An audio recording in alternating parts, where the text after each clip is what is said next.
Даваш един последен шанс и единствен шанс. И то е да играеш за 2 точки и да познаеш. Въпрос от област изкуство. На кой художник дясната му половина се парализира след инсулт и той сменя стила и започва да рисува с лявата ръка? Микеланджело. Още в началото искам да ви кажа, че даже няколко пъти, не само в началото, и по време на нашата викторина, казах, че това са въпроси свързани с България. Аз не съм чувал под някаква форма Микеланджело да има български корени, да е свързан с България. Откъде да знам, че пък Леонардо има някакви такива. Аз мисля, окей, да стана за въпрос, за български. Става въпрос за български художник. А Микеланджело е македонски художник.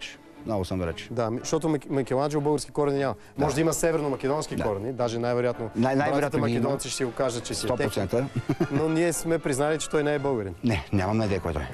Верният отговор, приятелю, е Георги Златев. Златю Бояджиев. Златю Бояджиев. И така, просто проформа добавяме